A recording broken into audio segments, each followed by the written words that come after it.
Have we understood the two styles of push and pull? Participants, yes, no? Yeah, have you understood the two styles of push and pull? And you have to understand it's very, very contextual. Okay, it's very, very profession related. It's also something like you also have to figure out what works for you as a person, right? For me, I'm assertive in communication, but at the same time, I'm somebody who finds it very difficult to say no. But then, as far as influencing somebody is concerned, my first way to do it is always the pull technique. It's not like in my head, I'm saying I'm going to do pull, but that's how I am as a person, right? So you have to recognize what's your strength, what's your core trait. So don't go against your grain, right? Don't go what you are in your fiber. It's important for you to recognize that as a person. A lot of times, you know, we researchers, I think, get too pulled into what is the expected behavior. What we have to remember that, you know, what is your core personality and strength? Often they say you are like this, so you're better for this profession. Shamnaja, there is one thing about ability, there is one thing about aptitude, and one thing about trait, right? To find the right combination and a profession that fits in is always a task. But I always dismiss it because I'm a person who works from gut. If I have to do a Myers-Briggs trait indicator, I'm a gut person. So if you ask me that, I always say that no, it's about what do you feel at that point of time. You know, I'm a high feeling, high gut person. So it's a multiple things. It's not one single thing that can determine. You know, so just one single thing and saying you're good for this profession is very, very it may not really work. Okay, but that's my personal thought here. So somebody who said that to you may have a better viewpoint and understanding of why it's like that. Okay, so have you all understood? Have you all looked at your scores? Okay, do you all relate to your scores and what it means? Does it reflect how you behave? Are you able to now understand why is it that you influence somebody? Why is it you find it difficult to say no? Yeah, it will be about 60-70%. For some of you, it may be a little more, but generally it's 60. Remember, it's also about how your current last few weeks have been on how you feel about influencing. If you have had, you know, tough things academically where, you know, papers have been asked to be, you know, revised, or you've had a tough thing with your supervisor, you know, it may kind of impact how you look at the assessment. Shamnaja, you're surprised about one thing. Can you share what that is? Can you share that? You can unmute yourself and speak, please.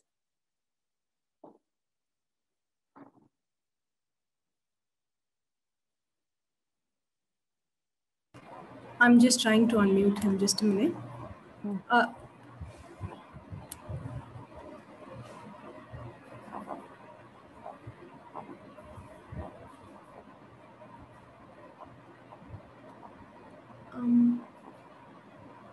Are you able to unmute? Yeah, I've asked him to unmute. Okay. Yeah, Shamnaja, okay. Can you tell me what? Yeah. No, it was mostly along expected lines, but I found my energizing to be more. Maybe it was something was top of my mind then, and to rest was 23, while my persuasive was 19, which I always thought myself to be more of a persuasive person. Okay. Yeah. That's interesting. Your other three scores are all at 23. No. My highest is energizing 23, and okay. Drawing is 20. Okay. And persuasive is 19, and assertive is 18. Okay. So they're very close, right? Yeah, they're very close. They're very close to each other. So it's possible, Shamnaja, that depending on who you're meeting, which part of the day, you can change your influencing style. So that's one of the things, right? So maybe when you were filling it at that point of time, you were not in a very persuasive frame of mind. That's why the scores are that close. But 23 and 18 has a difference. So 5 is a lot of difference. So probably you don't see yourself, but people view you as being more pull as an influencer than a push.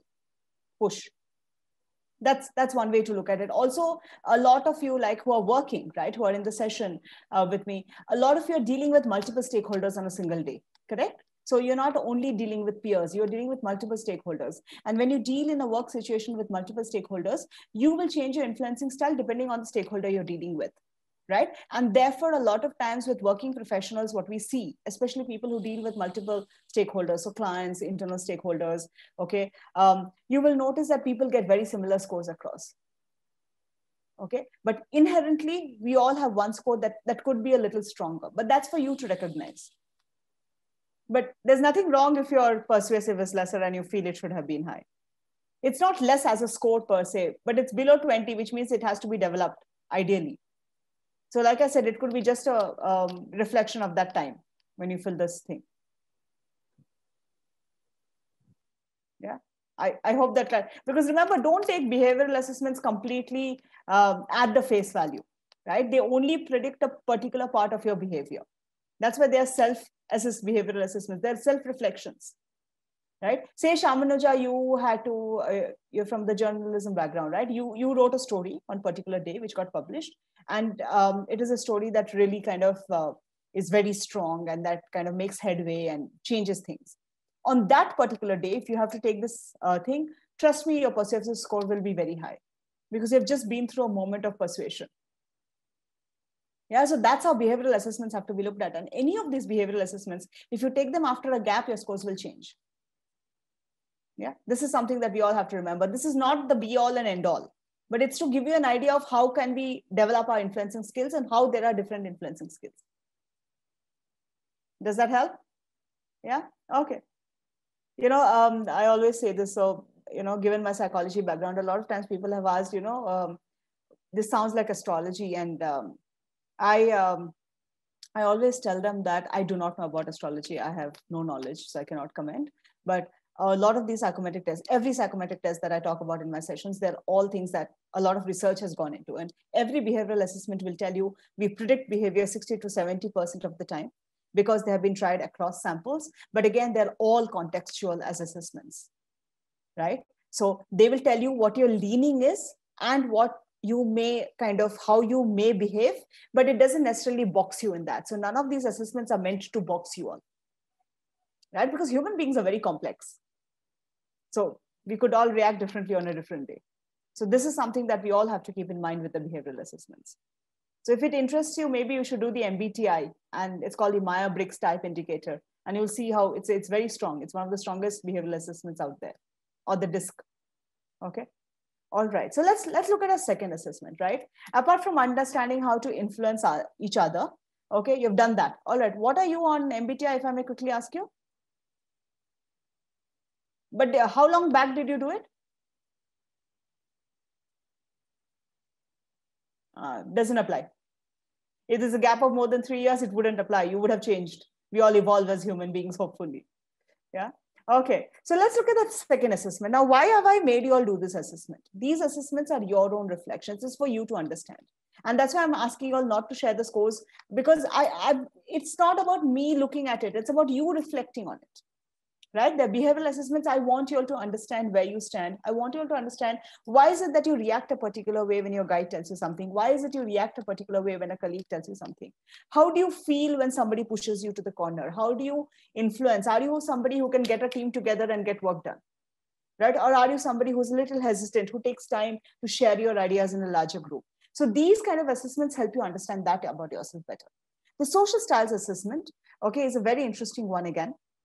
Okay. Now, the basic summary of this is this, okay, the social styles model. It says that obviously it works on two components. It talks about how assertive we are as people, okay, and how responsive we are as people. That's the two styles it's looking at, okay. So the assertiveness segment and the responsiveness segment, okay. So which means from this entire matrix, analytical or amiable are, you know, low on the assertive style, okay, and driving and expressive are high on the assertive style. Analytical and driving are high on the responsiveness style, okay. Amiable and expressive are more on the emotion style, okay. They are high on control, analytical and driving. Amiable and expressive are more on emotional. Driving and expressive tell you what needs to be done, okay. On the assertive scale, they tell you, okay, or If you are a driver or an expressive person, you tell people what needs to be done. Analytical and amiable will ask people, how do you do things? Okay, so I'm going to look into these details a little more, but this is what you need to understand, right? Analytical and driving, you like to be in control of your situation. Amiable and expressive, you usually work and express with your emotions. A lot of you who are high push on the influencing would be analytical and driving as one of your high scores here, usually. Okay, people who are pull personalities are usually amiable or expressive in your style. Do you see that combination, participants? Do you see that combination? If you're a push personality on influencing, you're usually analytical or driving high. If you're a pull personality on influencing, you're amiable or expressive high. Okay, that's what I said. I mean, don't look at these as boxes, but look at how you got. Some of you may get a combination, Anvesha, like you're getting, just like how you can get one push. So Anvesha, you need to look back at your influencing and see, do you have one push high and one pull high? That would explain how you're analytical and you're expressive at the same time. But I'll also explain what that combination means. Okay, let's look at the 4, and then I'll explain what the combinations mean for all of you. Now, the driving style, okay, it is people who are controlling, who are very decisive, okay, good at saying what your thoughts are. You're very direct, you're very active. When the situation demands, you can be very, very determined and forceful by nature, okay? You will initiate a social interaction, okay? I'm going to talk about this a little. You'll initiate the social interaction and you will focus your effort on the goal. So very, very goal-oriented. The driving style is somebody who's very, very goal-oriented. You're very direct and determined. Okay, your focus is on the result. So if you're a driving person, if your guide gives you a deadline, your focus is that result. How do you get to that deadline? What is the goal of that deadline? Okay, your orientation is action, which means you're constantly on doing something, you're working. And that kind of gives you a high, that makes you feel good. Okay, one of the good things that you're good at is also listening. Even though you drive your point, your growth action is to listen. You're good at listening and you're good at putting that across. Okay. The expressive style, enthusiastic, emotional. Okay. People with an expressive style, you're happy to let people know what you're feeling. Okay. At times you are impulsive. Okay. And you may show both anger and happiness. Okay. So you're somebody who doesn't shy away from expressing yourself. Okay, people view you as being somebody who's talkative, somebody who has opinions, but at the same time, somebody who gets along well with people. Okay, your need is personal approval. For you, it's very important as a person. There's nothing wrong with it. Please understand that there are no judgments to any of these descriptions. Your orientation is spontaneity. You're a very, very spontaneous person. People who have high expressive scores, you're very spontaneous. Your growth action is to check. You will constantly check what you're reading. You will constantly check what you're understanding. Yeah, you don't take things at face value. You will analyze a bit. You will read up about it. You will understand it better. You will question yourself. You'll question the other person, and you will not shy away from asking those questions. Okay. The amiable style, friendly, supportive, relationship driven. Okay. Amiable style are like the people in the group who like to keep harmony. Okay. You are ready to work with people. You're ready to make adjustments. You're ready to compromise, because for you, the relationship in a group is more important. Okay, you're constantly working on building a rapport. A lot of times people may think you're very casual, very easygoing. It doesn't mean you're not serious about your work. It's just that that's your style of interaction. Your need is personal security. When I say personal security, I mean love and belongingness. We relate it to the Maslow hierarchy. Your focus, your orientation is relationships. Your growth action is initiate. You like to initiate conversations. You like to initiate action. You like to get people to come together and do something together. That's an amiable style. The analytical style, thoughtful, reserved, slow paced. Okay. Often people view you as somebody who's quiet, who's logical, who's reserved, a little cautious. Okay. You may seem distant and you may not communicate, but that's how you are. There's nothing wrong with it. Okay. You take your time. You like your space. You will talk when it's important. You will tell when you think it's an important point to make. But otherwise, you will not engage in, random banter. Your need is to be right. You will only say what's on your mind when you think it's the right thing to say. So if you're unsure of something, you will not answer in a class, right? Your orientation is thinking. You are a very cognitive high person, right? Which means You're a person who's constantly thinking about things. You're a person who's constantly analyzing things, and you like people who are like you. Your growth action is to declare. You will say what's in your mind because you have processed it completely, okay, step by step, okay, fact and figure based, and you will say what's on your mind, right? Now, let's go back. Let's go back to this thing and understand yourself a little better, okay? What I described right now, are some of you able to relate to it? And then I will tell you what the combinations mean. Are some of you able to relate to it? Okay, again, 60 to 70%. I have taken that from the main website of the organization which does social styles across corporates. Okay, and I'll share that link with you all to read up a little more. Okay, but then you have to also understand that, why is it that some of you get some things which look opposite together high? And I'm going to explain that to you all. Now, analytical and driving are people, okay? Analytical and driving are people who like to be control of a situation, okay? But then if you are somebody who's driving, you not only plan, so a driver is somebody who will keep lists of things, very, very result oriented, very, very goal focused. Your question is, okay, what are we achieving at the end of this meeting? What are we doing in this class? That's a driver. You don't like inefficiency. You make your checklists, you expect people to respond. And in a conversation, because you like control over the conversation, you tell people what needs to be done. Okay? You tell people what needs to be done. That's a driver. Remember, that's how the control and the telling comes together. And analytical, again, likes to be in control. But then analytical, being task-focused, is also very, very fact-oriented and problem-solving. So it's a very fact and figure. You work on data. And because you work on data, you don't like somebody giving you mumbo-jumbo in a conversation. So what you have to understand is the analytical is somebody who's an individual contributor. You're very good in individual work. Okay? And you like to be right. You will not do something. You will keep practicing till you get it perfect. That's an analytical. Okay? And because you like to be in control of the situation, but at the same time, you are somebody who will ask. So, you know what? I have this. Do you think we can do that? Okay, that's your style. Okay, I have this report. Do you think you can cross-check it once for me? That's an analytical will do. Okay, a driver will say, I have this report. I want you to cross-check it for me. Do you see the conversation styles, how they differ? Right? A driver tells what needs to be done and likes to be in control. And analytical also likes to be in control of the situation, but will ask the question. Okay, so we will look at combinations in a while, but that's how I'll first individually talk to you. Then expressive, okay, filled with emotion, creative, outgoing, persuasive as a person, okay. An expressive is often a great storyteller, okay, but you tell people. So very high on emotions, you will say, you know what, I think we should do this activity, it's really cool, right? That's an expressive. You know what, I'm telling you, we should go here for dinner for the group lunch or the group dinner.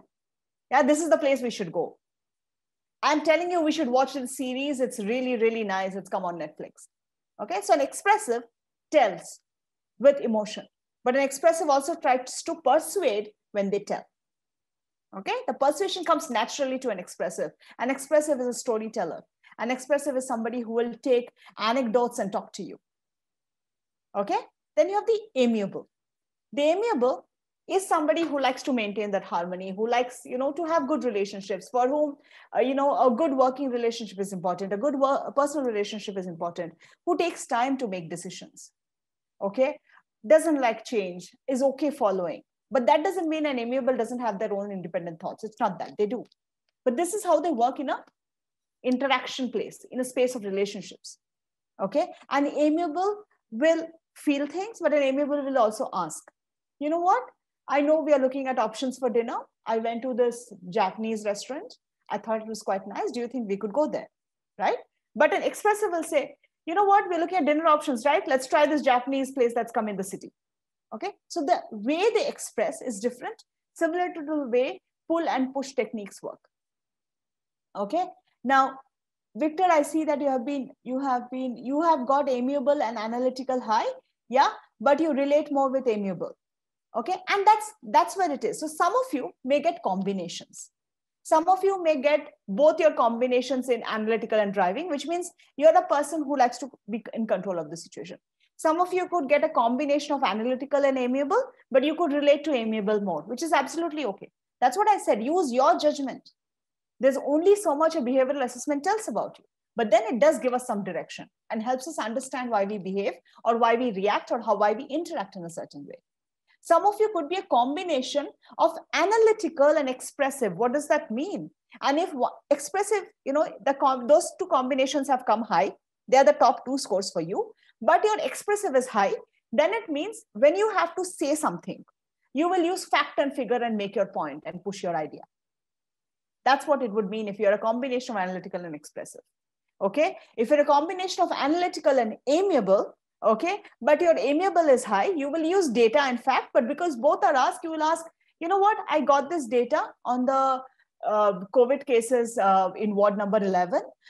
Can you please cross-check and let me know if the data distribution is right or we're looking at it correctly. Okay, so this is what you'll have to look. If analytical is higher than expressive, then it basically means, Anvesha, that before you talk, you're going to first check your facts constantly.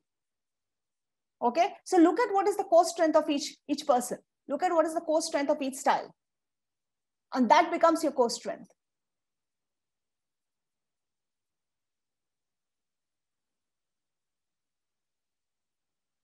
Okay, so at the end of the day, like I said, use your judgment. Anvesha, is that what you do at work? So you will drive your things through fact and figure. You will speak, but when you speak, it's through fact and figure. Because that's how you drive your conversations. Okay. Do we have any questions here, participants? I know this is a lot to take. Okay. But what you have to understand is just reflect on what these styles mean for all of you. Okay. Reflect how it behaves. Okay. I have somebody. I will be sharing the link, Amit, to where you can read. Aditi, you have told me you've got 17, 18, 19, 20 in influencing style. Okay, which is, your scores are very close, Aditi, which means you could use any of the influencing styles, depending on who's around you, but you are somebody who's not really pushy as a person because all your influencing scores are low. So Aditi, you have to choose what works for you. You have to become a little more assertive. That is what your influencing style scores mean. If any of you have got all your scores 20 and below, you have to work on being a little more influencing, a little more pushing. Okay. Over here, interestingly, your driving and analytical is what is high, is what you're telling me. But again, your amiable and expressive is also at 4. Okay. It's 18 is the score. Correct. So what would this mean for you, Aditi, is that you like to be in control and you use facts and figures to say what's on your mind. But maybe because you're quiet, your analytical is what will take over compared to a driving behavior. And I say this because your influencing scores are low. Because an analytical person is often also somebody who is more introvert in nature, and a driving person is also somebody who is more extrovert in nature.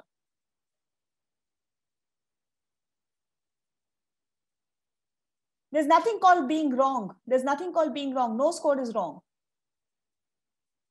Driving and expressive dominating the other, will they dominate the other two behaviors? Not really. 27 on, who is this 27? 27 is a very high score. On energizing, Rishad, you are trying to get people to do things all the time, but you're doing it with a lot of energy. 17 being lowest in that influencing thing, don't worry about it. You influence by energizing. So what people see as persuasion is your tool is energizing. So that's your style. It doesn't mean you're less persuasive. It means you're very persuasive actually. But it's just the style of how you influence. Is my voice breaking a lot? Victor says my voice is breaking. No, it's quite clear. I think there might be a problem. Victor, there may be a thing on your end. Victor, please check. Okay. All right. Participants, I will be sharing links as I shared the handout for this. I will be sharing more links and resources for you all to read up from the website, from the place where they have actually done a lot more work on these. Okay. But given the time of the session, this is how much I can actually talk to you all about. All right. Now, what you have to understand is successful influencing is also the right communication and persuasion. Okay. It's a combination of both. And this is where I come to you all with the golden circle of Simon Sinek. Because the golden circle of Simon Sinek brings in vividity in communication. How are you communicating? How are you presenting? Okay. Now, there's a very interesting case study where Simon Sinek uses the golden circle to talk about Apple and Apple products. Okay. Do read that up when you have time. Okay. It's a very, very interesting case study. I think there's also a talk on it, a TED talk or a YouTube talk on it. Okay. Now, when you're communicating, first understand why are you communicating? What's your purpose? Yeah, we come back to that. We come back to it. We have to always remember why are we communicating. Okay, how are we doing it? What is the process? What are the specific actions? Okay, how am I doing this? How am I communicating to all of you? Okay, Niharika, which name of the study, Niharika?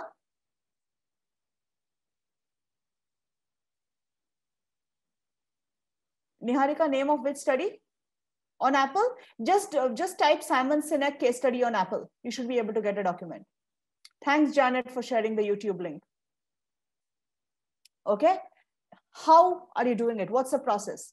That's a long video, but it's worth it. It's also great if you can get your hand on Simon Sinek's book. Okay, it's a brilliant book to read. Okay, how do you do it?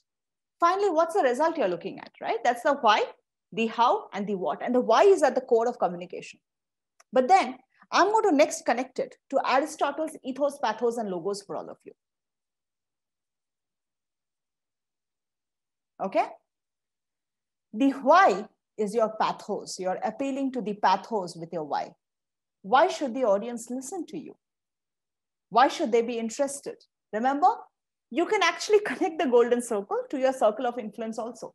The kind of questions that you ask when you look at your circle of influence. Okay, why should the audience listen? What can you control? Why should they be interested? Yeah, the emotional component is your why, the pathos. The how is my research different when I'm presenting it, right? Look at this from a presentation perspective. How will it help somebody? Who is my audience? What are the implications of my research at a theoretical level, at a personal level? That how, the process that you're describing becomes your logos. Why? Because logos is logic, right? Then the what. What is expected of this paper presentation, right? What's my credibility? Am I citing enough resources? Is my primary data strong enough? If I'm doing a simulation study, is my data strong enough? Are my secondary resources strong enough? Have I been able to present the analysis well? What is the value proposition? That becomes my ethos. That becomes my credibility, right? This is, Janet, you have company. Okay. All right. Okay. So the why, the how, and the what. From a presentation perspective, keep this in mind always. And that's how the golden circle, very interestingly spoken about from product development, from marketing, from advertising perspective, I can actually take an analogy and talk to you about research and presentation, right? Do we relate to this? Can any of you give me an example? Which one of, there's no, Shivangi, there's nothing. You have to do all the three. There's nothing called which one of them is most important. Only when you have clarity on your why, will your how be strong enough, and will your what be something that reaches your audience? That value proposition of the what will only happen when your why has a lot of clarity. Okay? It's not, you cannot choose one. It's not a choice. You have to, the golden circle is about that. Getting from the core and moving ahead. Okay? Would anybody like to share any presentation experience? And how do you relate it to the why, how, and the what? Anybody? Yeah, you could just put up your hands and I'll unmute you.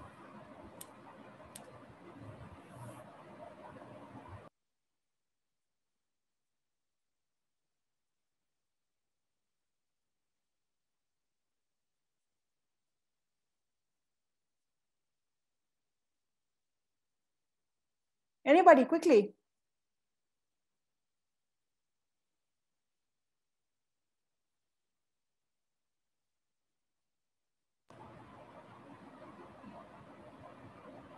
I'm sure they're familiar with the raise hand function, right? Okay, Sharmishta, okay. I see one hand up, ma'am. Shall I go ahead, ma'am? Please, Sharmishta. Yeah, I was making a presentation during my orientation program, the faculty induction program, Okay. which I just underwent a few months back. And there I was made to, I was asked to make a presentation on any of the topic which is not related to my subject, my discipline. So I chose to contextualize my presentation within the framework of the current the scenario that we are going through, the pandemic situation. And I felt that since animal ethics is very close to my heart, and um, anything related to animals is very close to my heart, I chose to contextualize this. I chose to reconcile the topic related to animal ethics with the pandemic situation, how they are being treated during the time before pandemic and after the pandemic actually overcame us. And so first of all, I presented a video. I started off the presentation with a video where I showed that there was a pristine sea beach and there was a seagull and just standing by the seashore, and there was not a single person to be seen on the seashore. No one cycling, no one strolling around the sea beach. This is one seagull, this pristine seagull in the lap of nature. So that I thought was an iconic video. And the video was sent to me by my friend who was living in Toronto at that point of time. The video was shot by the Lake Ontario. So I started off with in this way, and I thought, and through this video, I could put a question mark. I mean, how the due to this pandemic, we returned to the pristine nature, and how we were dealing with the nature in a very anthropocentric style. And this pandemic actually taught us how we can be good to nature, how we can deal all the elements in nature with due respect. And throughout the presentation, I then switched to a questionnaire mode of presentation where I put the picture of different animals of our state and asked questions at which animal belongs to, which is a national a state animal of which state, like Nilgiri tar was the state animal of Tamil Nadu, and cat was the state animal of West Bengal, etc. And I tried to put a little bit of trivia about each and every animal whose picture I actually presented in my PowerPoint presentation. So this is how I tried to enthuse the audience about the topic that I chose to discuss during the presentation.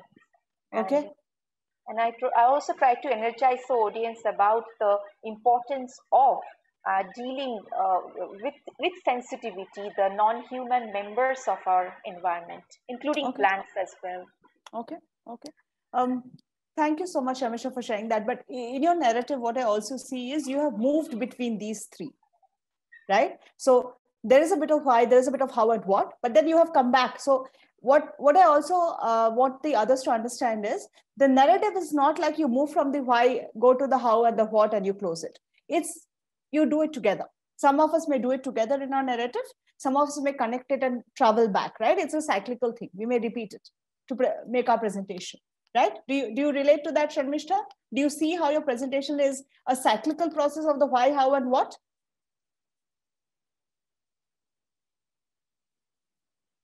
Sharmishta, yes, no, not sure. Okay, thank you. Janet, the question is that anytime if you have done any of your recent presentations where you have spoken to a group, can you relate and tell us the why, how, and the what of the talk? It could be anything. It could be any presentation you made, not necessarily a formal presentation, an informal presentation also. Can you tell us your example and tell us what was the why, the how, and the what? Okay, so I'm finishing a course right now on education, and the why for doing the course that we had to figure out was the first thing that we had to work on. We had to look at why I'm doing a course on, I had to teach a course on urban biodiversity.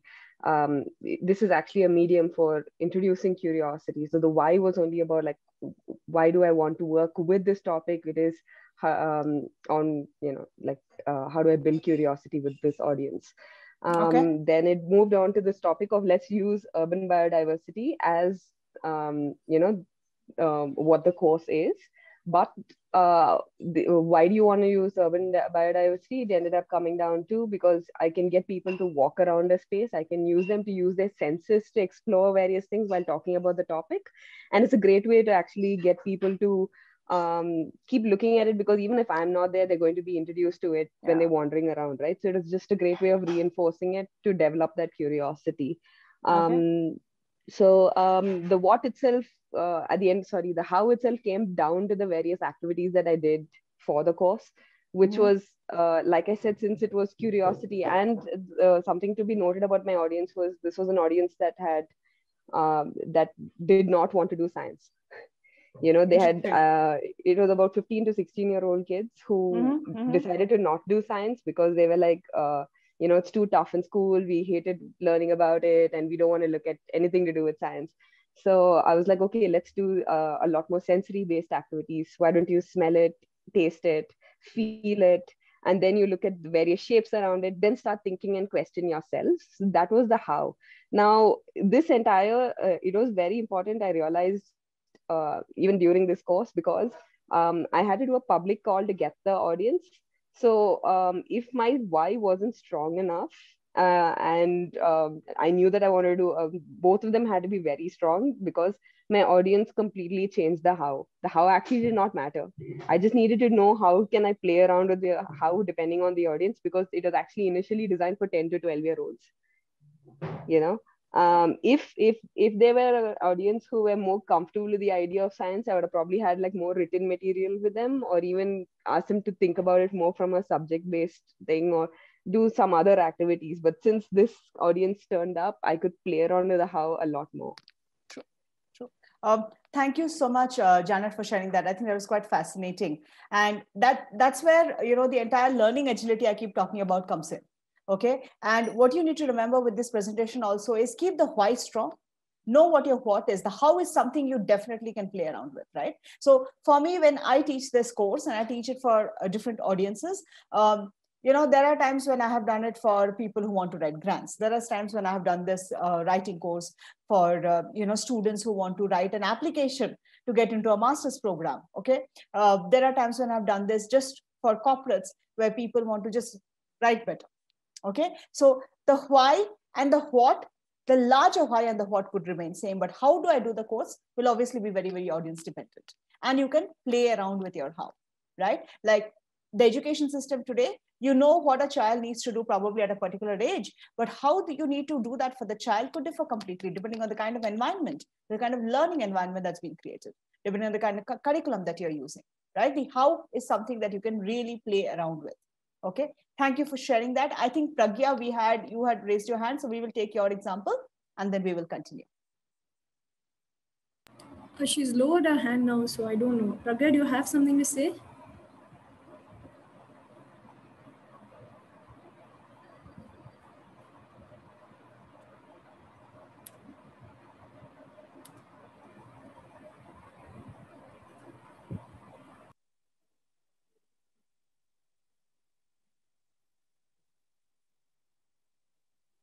Pragya, are you saying something? You've raised your hand again. Yeah. Yes. I just wanted to share one more example. I thought that maybe we have taken two, so we don't have to. So I just lowered that. Okay. But yeah, my example was again based upon one of the workshop that we took recently. It was for the parents of pre-primary students. And so the what was, so the why we did that workshop, the reason was that we wanted to educate parents about the different kind of activities, hands-on activities, or reason behind doing what we do at school. Why we do those kind of activities. So that was why. And then how we did was to use Erik Erikson's psychosocial stages of development and making them understand that what kind of child development aspect is happening at a specific that age, and how these activities not only are academic activities, but they are definitely helping in also like bringing up those psychological aspects, and how like small things like sorting is also helping in maybe fine motor skills enhancement, and how all other these stages are interdependent. And then what we wanted to achieve through was involving parents into those activities, not as just like a like academic, again something to be got done with, but instead taking it as playing active role into it, as being the contributor in the child development. Okay. So you figured out your thing. The interesting thing, Pragya, in your example is the entire why, how, and what is very audience driven. Yeah. Right. So, and that's why I said, I think, Narasimha, you are asking me, are there methods? There are no methods, Narasimha. Depending on your line of work, your how will differ. The process, how is the process? So that will differ. Okay. In practical examples of work, how becomes a process. So that process will differ. Why is your core component? What is the core thing that you're talking about? And what is the goal that you're reaching at? Right? So there is no single answer to how can you do this. There's no one single way for the how. Right. Each of you will have to determine the how. It is the process, yeah. So I think in my example, the school really wanted, the goal was to inspire parents so that they become more involved, and instead of they doing the work for the children, they should really encourage children to do it. So they develop those skills. Yeah. So there are multiple layers in that why and the what you wanted. Yeah. Right. One is the parent. You reach out to the parent, that has an impact. So you see the cascading effect on how the child reacts. Yeah. Right. So child is actually your final audience, but your parent is the medium in that communication. Right. Yeah. So you all have to understand. So this is what I'm saying now. Your examples could be varied and will be varied because you're all from multiple disciplines. But you have to understand that while you're presenting, are you looking at these components? Okay. All right. Can I move on? Are there any questions? No questions? We good? We're good? Yeah? Yes, no, don't know. Yeah, I don't see any other hands up. Okay. Okay. All right. The next thing that we're going to look at is, and also the last thing today before we close, and I have an activity to do with all of you. Okay. Now, Robert Cialdini, again, there's a fantastic video on YouTube. I will share the link of it, but if somebody can quickly search Cialdini's 6 principles of persuasion. Okay. I'm going to talk to you about what these principles of persuasion are. Okay. There's a lot of research that's done on it. A lot of these persuasion techniques are used to understand choice architecture also. Okay. Now, one of it that Cialdini says, and it is about reciprocity. Okay. It is about a give and take. It's about an obligation. Right, the entire barter system that worked, okay, and it's about an example that Cialdini gives in his research is about when you go to a restaurant, right, and studies have shown that if after you get your bill, some of them give you a mint or they give you a fortune cookie. So depending on how much value you put to that little thing that comes along with the bill, you may tip the person more. Okay, it's a very give and take. It's a very unconscious. A lot of these persuasion techniques are very unconscious behavior. Okay, that's reciprocity. The next thing is scarcity. Now, interesting. Yes, Anvesha. I have not read the book, Anvesha, but I've read his paper and I use his work to teach persuasion. I have a client from media and advertising, so I also use it to teach them, and it's very fascinating, his work. I hope you enjoy the book. Okay. Scarcity is about if I can't have it, I want it, right? When the information is exclusive, when there's rivalry for scarce items. For example, all your e-commerce sites, right? When they say until stocks last, or they do these flash sales, right? You can buy this in the next 5 hours, 42 minutes, 27 seconds. I really don't know who is counting it down, but then what are they doing? They are creating a scarcity in your mind. And because there's a scarcity in your mind, it can be very, very difficult. Okay. And you immediately want to go and buy it, right? I think a lot of us fall prey to these things that the e-commerce sites do, but then it's a scarcity that they create. In one of his studies, he talks about a particular flight, which was, decided between, I think, SFO and London. And I think they said that, they're going to stop that flight. Immediately bookings for that flight shot up the sky.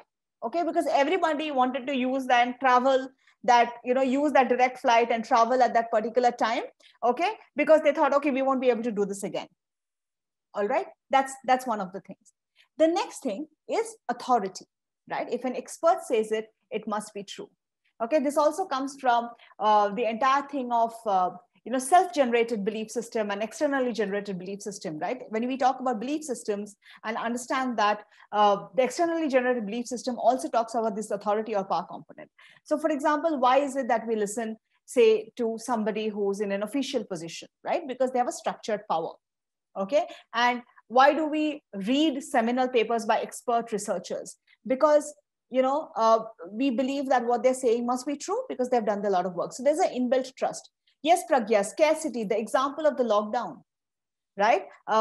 In fact, in Bengaluru, there is news that there may be a lockdown. There has been, a meeting has happened. I'm not sure. I haven't checked the news in the last hour and a half. But the whole idea is immediately online sites are, have run out of stocks of things. We're finding it difficult to get slots to get things home delivered. Okay, so that scarcity is something that we have seen it in our recent times with the lockdown even more. Consistency. Okay, when you build a behavior, you get a commitment and you start small and you build. Janet, if I may take the example of your course, right, where you use the entire biodiversity element to get your participants interested. So one of the ways to do that would be, if somebody comes and tells you, I don't like science, you don't start with a, very complex science element, and you don't have to tell them, you don't have to label. I think one of the things that was done when many of us were growing up was this entire labeling and, creating blocks of subjects. Subjects are so interrelated, right? So to get somebody interested, you could start with maybe a small walk, and you could talk about a couple of elements on biodiversity. Then you could start with another segment wherein you could talk to them about the leaves that are there and how some of those leaves can actually be used for maybe health reasons, can be used to maybe garnish something. Yeah, from there you can move on to another level. So what you can do is, as you slowly introduce the component to them, right, you obtain a commitment, you start from small and you build, okay, and you see a consistency in that behavior. That's one of the ways to persuade. Do you think, Janet, that technique would work? And maybe did you use that technique where you slowly introduce the component and you increase the complexity of it?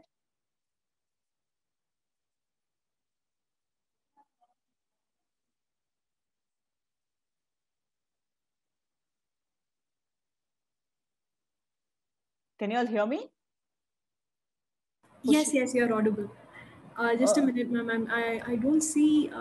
No problem. No problem. So one of the things of consistency is, let me give you another example. So say I want to drive sustainable behavior in my organization, right? So I start with this thing wherein I give people a small sticker, which they can put behind their phone, or they can put it on their laptop. It says, I believe in sustainable living. Okay. Then the next thing that I do is I, change all the plastic bottles at office. Okay, say I'm the HR. I change all the plastic bottles at office, and I encourage people to get their own steel bottles, right? So what am I doing? I'm slowly building commitment. And then what I do, we do on World Environment Day, and I give everybody the composting khambas. Okay, there are things in which people can start composting at home. So what am I doing? I'm slowly building consistency. And because somebody has committed and put that sticker, then change the bottle, they feel a little less to backing out. They will not back out. And this is a great way to persuade somebody. Okay, so this is called the consistency behavior. The next thing is building consensus. When many people like it, you do it, right? It's herd behavior, the group mentality. A lot of people are doing it, so I will also do it, right? Actions of many others, the actions of people similar to you. A lot of your batchmates may be taking a particular course. I think that course is useful. Let me also do it. I anyways have time. Right? Things like that. Rejection of original reference group. A lot of times, say you all were fans of a particular, music band, and suddenly a lot of people started rejecting that music band, and you also then start rejecting that music band, right? That's consensus. You behave the way a lot of people behave. Then the entire thing of liking, positive connections. Yeah, it leads to something very interesting called the affinity bias, where we like somebody because we both have similarities. And the similarities could be really bizarre. It could be to the kind of pen we use, to the kind of glasses we wear, or to the kind of beverage we drink. Sort of like the cancel culture. Yeah, the rejection of the original group is sort of like the cancel culture.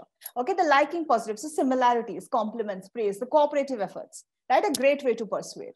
Oh, you also like reading. Like, one of the things that I realized in the session is there are a lot of people who are hoarding books like I do, and it feels good. Right? So there's a liking component. So I can actually persuade and say, you know what, hoarding books is actually good, right? It's good for mental health. It makes you feel good. You have enough options to choose from.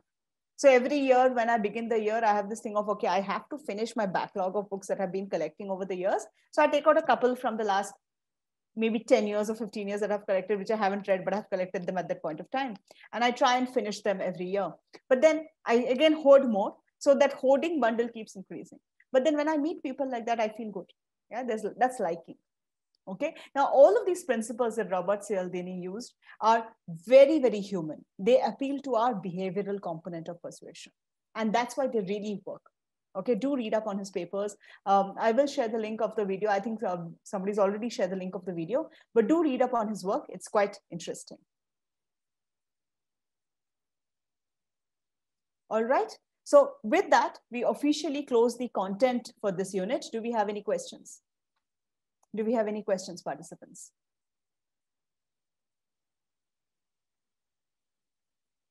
I'm not going to stop sharing because I have 2 more slides to show you all. 2 more things to show you all.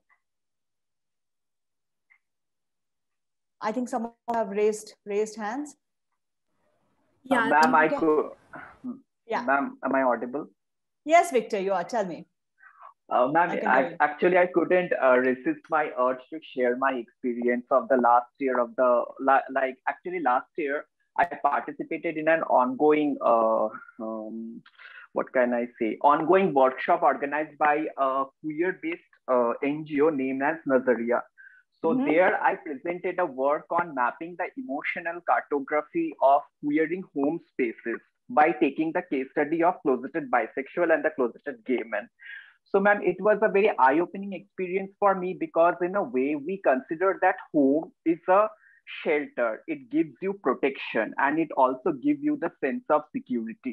But why it is important for the queer body to feel the same thing? And then I also bring out the paradoxes of the imagination versus the reality. That does actually queer body feel the same thing about the home? How they actually navigate the different kinds of operations and how they create their own niche out of this oppressive heteronormative gazes through their own performative part was actually something I was really trying to highlight over there. Then I put forward my important question that what is the use of this research? Because we often talk about the discrimination being inflicted on the queer community, which is coming from public spaces. But what about the one which is being arising from the domestic front is one of the biggest challenge we face in our day-to-day life. And that should be the main ulterior purpose of this research to highlight this important problem. So that was my 3 important how, when, and why question that I raised. Thank you, Victor, for sharing that. And also your why, how, and what in your own research is multi-layered. So it's not like we all have one single why, one single how, and one single what, right? Because research is not that simplified. Okay, so we could have a larger golden circle, and then we'll all have smaller components of golden circle. And I'm sure this is something that all of you will relate to, right? Because all of our research is multi-layered. It's how we look at the implications. How do we understand it? Yeah. For example, today, a lot of management-based research, right? If I have to work on a particular policy for an organization or develop a particular employee engagement scheme, I have to make sure it is lean. I have to make sure it's agile. I have to make sure that there is a component of human-centered design thinking. And those are multiple layers. And I cannot do that with a single why, how, and what. Thank you for sharing that. We have some more raised hands. Anvesha, Pragya, I have both your hands raised. Hello. Thank you for such a great session. My question is from something from the at the beginning of this session related to influencing styles. Okay. So what I got was persuasive assertive is very much penning into the logical part of the brain, whereas drawing and energizing is looking to tap into the emotional part. Yeah. So are there like ways when the persuasive and assertive, which are like the logical parts, can be highest and lowest? Like, do they go together or? Anvesha, they do go together because unless you define yourself as somebody, I'm always logical, I'm never taken by emotion. Unless you do that yourself. right? But for most of us, it's a combination. But some of us could be driven stronger by one component. So if I say that I'm a person who's driven stronger by gut and intuition, and along with it, I'm driven stronger by feeling, then obviously my amiable and expressive is high, right? And with it, my drawing and energizing becomes high. So it's also about an awareness of how are you driven as a person. Ma'am, just a personal insight. It's over here, I got 23 in persuasive and 12 in assertive, which was the highest. Which is possible, which is possible. So which means while you do push technique, in that push technique, you have a particular choice of how you put across your thoughts. Thank you. Did you get that? Yeah. Yes, so there's no, it's possible. It's extremely likely that can happen to some people. Okay. So like energizing and drawing, right? Some people could get very low energizing and very high drawing. What does it mean? They could be the quiet influencers who make you feel good, you know, who get you on their side without much beating of the drums. There could be somebody who gets low drawing and high energizing. So these are people who will beat the drum and get people on board, right? It's just the style of doing it. There's no right and wrong. Just recognize it and use it as your strength. Okay. All right. Yeah.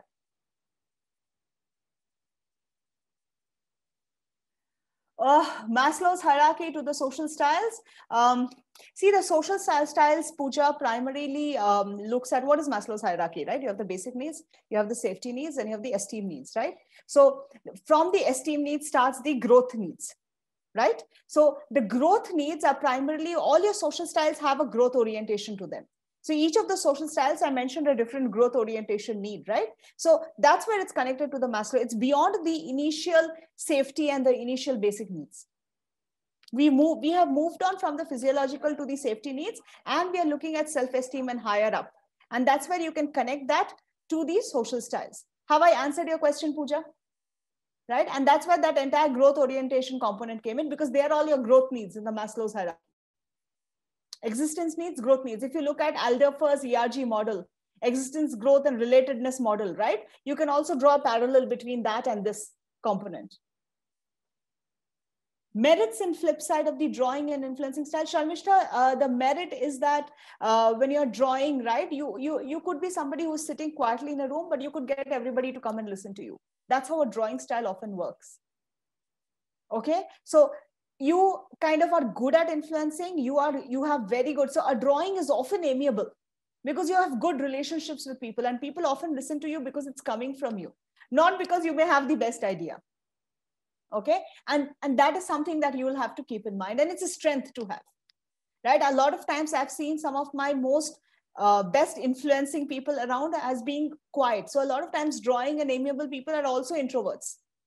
So that's why I said we cannot look at them in isolation or in silos, Sharmishta. You have to understand it from your personality. How do you behave? That's why I said it's about how we behave at a particular point and not just who we are. Does that help you understand it better?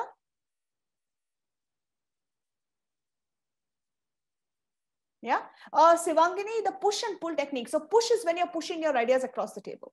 So I have an agenda, right? When I come to this meeting, and what is my agenda, Sivangini? To do the content that I have decided, because we have 10 days. I have 6 modules over 10 days. I have a particular content. So if I'm somebody who's pushing, okay, as a style, I will tell you the agenda. I will keep slotted time. Okay. A lot of times push facilitators, we may not, I'm saying some of them, okay, not all. Some of them may not like to take questions in between. They are very structured. They like their work to be very structured. So they may take all questions at the end, right? On the other hand, a pull influencer, I do have an agenda, but I want to involve you all. So I'm not going to push my idea to you. I'm going to get you to listen to my idea, but I'm going to draw you towards me in that conversation. It's very emotional. It's less transactional, and it's more collaborative in terms of this style. Sivangini, have you got that right? So then what does a facilitator who wants to involve a pull technique do? I will ask you questions. I will ask you to share your thoughts. I will get you involved in the conversation. I will still finish what is my agenda for the day. But then I will make sure I have you on my team, because we are not two different teams. It's a collaborative effort, right? A course is not you and I, a course is us. Does that help you understand this better, Sivangini? All right. And do we have any more questions? If not, I have 2 more things to talk to you all about. Spandita? Yes, Spandita, ask me please. Victor, you had raised your hand. You have still not kind of lowered it. I'm not sure if that's, hold on. I have something on chat here. Am I audible? Yes, Pandita, you are. Ma'am, I just want to thank you. We have learned a lot of things, and today is your last session. That's why I just want to thank you. And I don't have any questions. Just for the thanking you, I want raised my hand. That's very sweet of you, Pandita. It's been an absolute pleasure. Thank you so much. Shamanoj, I'm going to take that thought you put on the chat. It says that a lot of times we see things being contrasted rather than compared, right? Anything on two extremes of the continuum, you have to understand there is a continuum there, right? Any behavior for that example. I mean, how can you contrast without first comparing things or components, right? Do I get that? Right? But yes, I mean, like I always say, these personality assessments are not about putting ourselves into blocks. We cannot think in silos. This entire thing of left brain, right brain, yes, one could be dominant, but at the end of the day, we are using them constantly.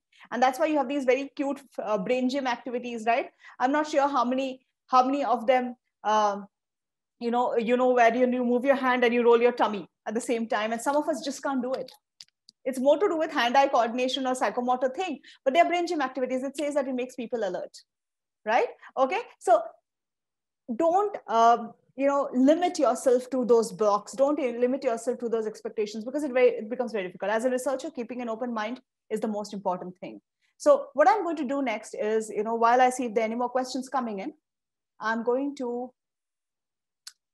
do this, but I'll do this last. I'm going to share a particular poem with all of you, which I feel really applies to researchers. And it's one of my favorite poems. Many of you may have read it. It's very, very famous. Okay, and that's my email ID. If anybody wants to get in touch, I'm on social media. I'm on LinkedIn. I'm on Facebook. Not very active currently, but I'm there. Okay, so the poem is, I'm going to read it out. Okay, masks. She had blue skin, and so did he. He kept it hid, and so did she.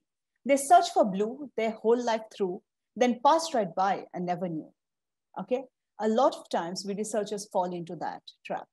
Okay, we are afraid to share our vulnerabilities. We are afraid to ask questions because we always think, is that stupid? Is that, but I always tell my students or my participants that there's nothing called a stupid question. The fact that you're thinking about a question is, you're smart enough. Right? So we create these borders, we create these boundaries. So it's important for us to break away through our unconscious biases to be able to explore, to be able to research, and to be able to understand things better. Okay, so I wanted to close the class with that, but then I'm going to put you all on, I'm going to stop sharing, but quickly, if you all can just share, what was your aha moment in these last 20 hours that we had together with each other? Okay, I'm going to stop sharing this. And there we go. All right. The poet is Shel Silverstein. Shruti. It's Shel Silverstein's work. I thought that was written there somewhere in subscript. Okay. All right, anybody? Your aha moment from this course, if you would like to share. And if you all have any questions, we have another 20 minutes today.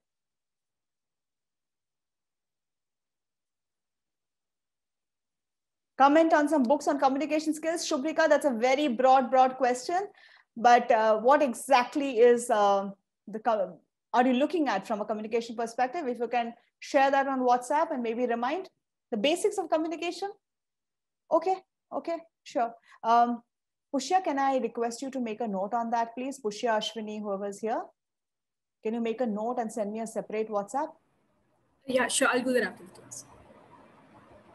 Okay. People, you can come on video, share anything you felt about the course, anything you learned, anything at any point of time. If any of you have applied what you have learned in these lessons and gone back and applied it in the last 6 to 8 weeks, please share that. The comic strip activity. Okay.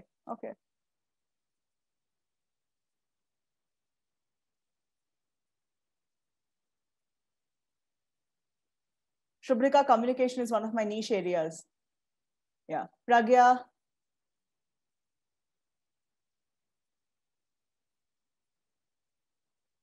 Would anybody like to come on video and share anything? Anything that you have learned, you have used, that you have learned from the course and you have actually applied it?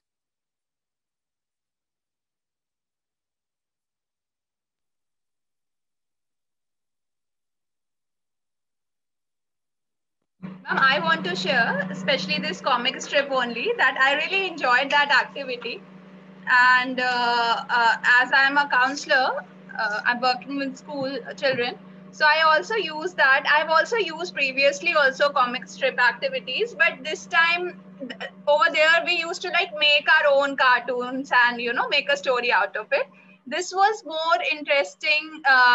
So I recently used it with a student to make to communicate with them, and then that student doesn't like certain subjects, especially science or maths.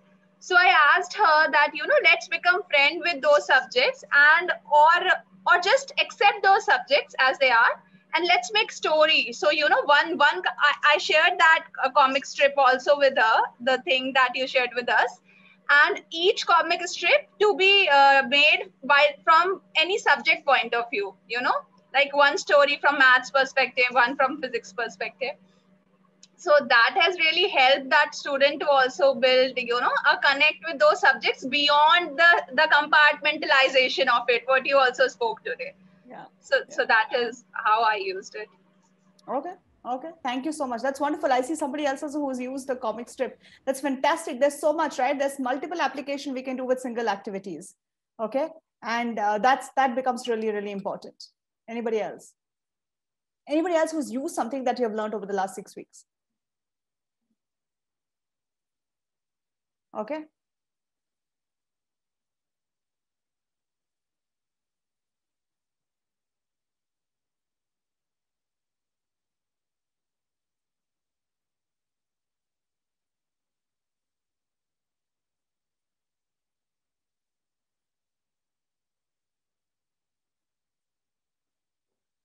I think, Victor, we have a compliment for you from Rishabh. A lot of you have been kind. They're lovely things that y'all are saying. So thank you so much. I really appreciate it.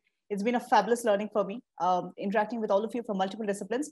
I have to admit that while I read your assignments, I also learned a lot of new technology, terminologies from different disciplines, and I've actually made a note of them in a document for me to read up further. So it's been an immensely learning experience. Victor, I think Rishabh has a compliment for you. So do read through the comments. All right. So we're going to do one last activity today. I would like whoever can put on your videos, the last one. So just put that up. Whoever can put up your videos. That's true, Sivangini. We're all in this together. At times I'm as nervous about a class as anybody can be, right? And I may have taught this a lot of times, but the little nervousness is okay. That little nervousness is good for us. All right, are we ready? Yeah. Okay, so we are going to do this, and we're going to do this quickly, and you're going to randomly pick this up. Or I don't know, do you all see my screen? But you all wouldn't see my screen, right? Because if I share my screen, we'll see that. But what we'll do is we're going to end this course with a story that we will create. Okay, and it's getting recorded, so we'll have the story on record. Okay, I'm going to start with a very, very random line. And I want anybody to pick up and tell a line on it. You can see me on screen. No, but Kanchan, I want more people to be seen. So maybe all of you shift to the grid view. Shift to the grid view, not the speaker view. Shift to the grid view. Okay, all right. Does it work? Do you see more faces? Do you see more of your participants who have been part of this journey with all of you? All right, so I'm going to start with the line. And then I want anybody to pick up and tell another line. But it all has to be connected to each other. Have you understood the activity? Yeah? All right.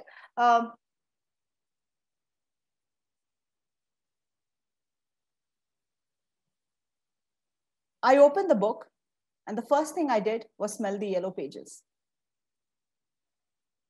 Anybody? You have to be quick.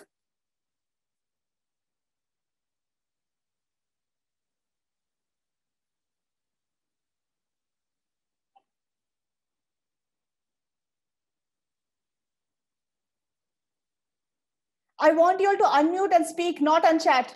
Not unchat. It's a story. I want you all to unmute and speak.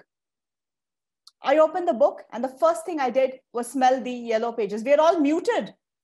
Pushya, is there a possibility to unmute participants? I'm so sorry, I didn't know that. Sorry, I just a minute. I'm just seeing if that's possible. Should I ask everyone to unmute? Should I allow participants to unmute themselves? Okay. Yeah, I've done that. Okay. Yeah. Ma'am, can you please repeat the sentence, please?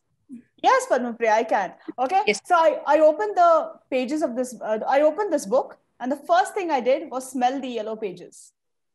Ma'am, may I go ahead? Let me try. Don't ask permission, just start. Okay, so I'm going to restart the game. It's like rewinding back, huh? Lights, camera, action kind of thing. I'm going to say this, and don't ask for permission, just unmute, tell the line, not more than 10 words. Okay? Shamisha, we are rewinding, right? We'll do lights, camera, action, and we'll start. Okay, I'm going to start. Don't ask for permission, unmute, tell the line, mute yourself again so that we don't have too much noise. I opened the book, and the first thing I did was smell the yellow pages. I immediately went down the memory lane and tried to recall when was the last time I flipped through the crisp white pages. It reminded me of myself as a young schoolgirl toiling around the libraries. I just loved, I used to keep old leaves in my book, and I found one of them, and it was so nice to have it. The yellowing was caused by some old curry that I had spilled in between of old lunches before. It reminded me of college days. So I thought to close the book and shift to another book. Yeah, as I smelled, I started sneezing. Yak, the smell was so horrible that I had to throw it out.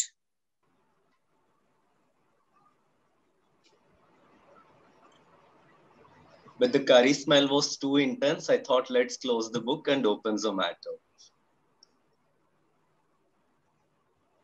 And I called some of my friends and I discussed with them what would they want to eat, and maybe we can meet together and share our lunch. This made me compare the texture of the yellow pages with the Kindle I have.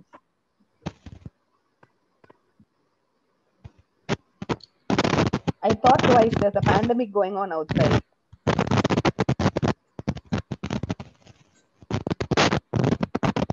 Suddenly the power went down and it was dark. Let there be light. And I lighted the and just go back to the book.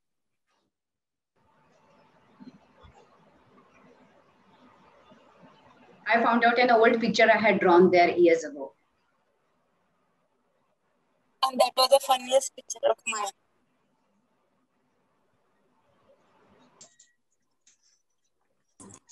And in this, I forgot to attend a meeting, which is very important.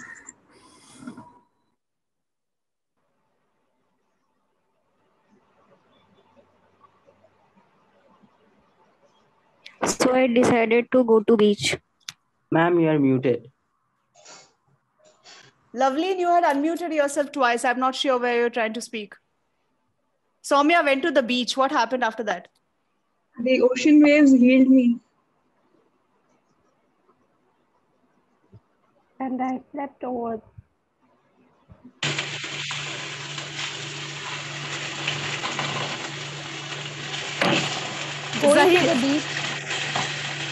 Going to the beach reminded me of the childhood stroll I took with my dad. How things have changed over the years, so much so that people have forgotten that we have come from the same earth and the oceans are no more the same. All right. Zahida, are you saying something, or I'll have let Rishabh have the last word? No? Okay, all right. Thank you so much. Ma'am, the yellow page also remind me of the moment I lived with this book and how it became a part and parcel of my daily mundane life. Okay. Victor, you're stuck on the yellow page. We have traveled to the beach and through Light and Zomato ordering, but you know, it's always good because at the end of the day to know where we started and to get back to that. And that's a point of learning, right? So I hope you all are able to use everything that we have done over these 10 sessions and you're able to connect the dots, okay? Whatever you can apply, take it back, do it with the people you work with, right? And play the games that we played together. They're fun, but they're also good for collaboration. They're good for interaction and they make you feel good, right? We're all going through really tough times. So wishing you all good health. Sorry? Somebody said something. Sorry, I'm sorry, somebody said something? No, okay. You all can go back on muting yourself, okay? So wishing you all good health and good luck. Do connect with me if you all have any further questions. I've shared my email and I'm also there on LinkedIn. Okay, so that's it from my end. Pushya. Okay, that was a really wonderful, I think, conclusion. I was like really fascinated. I was hoping I could contribute something, and I was really, I mean, we started with Yellow Pages and we went on to curry and then the pandemic and the beach, and that was really interesting. I remember doing this in school, and I just forget how refreshing and engaging it can be to snowball like this. So thank you so much, ma'am, for that on a personal note. And also now, I think if there are no more questions and the discussion is over, I'll formally conclude and with a vote of thanks to Dr. Madhurima Das for having, I think, taken so much time off her schedule, and also for, I mean, coming up with the units, sending the modules, designing exercises, designing polls, and so much else that I think it's really, I think, made this online session so incredibly engaging, and things that, you know, we might not have even been able to do had we been in the same place. So, I mean, sort of giving us this experience of the online platform and its advantages and all of that. So, I mean, really, I think there are no words, and I see so many messages in the chat box thanking you, and also saying how, I mean, what an aha moment, just so many of the things that you did were. So on behalf of, I think, all the participants, and of course, on behalf of Team NIA CSP, thank you so much, Dr. Madhurima, for taking this time and making this session possible. I'd also like to thank our Dean and Head of the Consciousness Studies Program, Professor Sangeeta Ma'am, for organizing this, for conceptualizing this, and also for inviting a resource person such as Madhurima Das that we all could learn from. I would also like to thank the course coordinator, the main course coordinator, Meera, who for personal reasons is unavailable to be here, who's worked a lot in the background, so and also during the course. So thank you, Meera, and also thank you, Niharika, for all the work that has gone on. Thank you to Ashwini and Abhishek, who worked tirelessly in the background with the Zoom platforms, coordinating the mails and with all the participants. Thank you so much for your effort and time. We thank NIAS for providing this platform. And also we thank you participants for making this such an enriching and wonderful experience. So we look forward to seeing you in the next sessions. Of course, we will not be having Dr. Madhurima with us, but we look forward to seeing you further and to carry forward this learning as we go ahead in this course. So thank you all, and look forward to seeing you next week. Thank you so much, Pushya. This wouldn't have happened if not for Professor Sangeeta Menon's idea of doing this on a larger platform. I have done this for NIAS for a smaller group, specifically for the NIAS research scholars, but to be able to do it with so many of you, thanks to a virtual platform, I think it was wonderful. And, you know, I have to thank all participants, because as a facilitator, I think a session is as good as the interaction from the participants. So you all had kept the energy high. I think the fact that you all asked questions made it a lot more interesting and kept me on my toes. And I think that's what a facilitator can expect. So thank you so much. It's been wonderful Tuesday mornings, and I'm definitely going to miss this. I'm going to send you all a second assignment, okay, which is the final assignment from my end. So please do that. And you have 4 more wonderful sessions from very, very experienced senior professors who are going to give you very multifaceted viewpoints on writing and experiential aspects. So please do attend the next 4 sessions. I will also be a participant in them and listening in when I can, because it's absolutely interesting to see different perspectives. And you all have brought that to the course. So thank you so much. And somebody says celebratory dosas. Do your dosa, dhokla, dahi vada, whatever works for you. Just stay safe and take care, everyone. Thank you so much. Thank you, Pushya, for doing this. Thank you, Meera, Niharika, Ashwini, Abhishek. Have I missed out any names? I haven't. This sounds like an Oscar speech suddenly. Okay. All right. Thank you so much, guys. Have a wonderful week ahead. Thank you.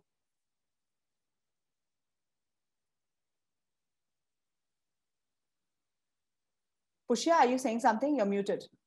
We'll officially close. Yeah, ma'am. I think we can conclude now. Thank you. Oh, Thank you so much, everyone. Thank you.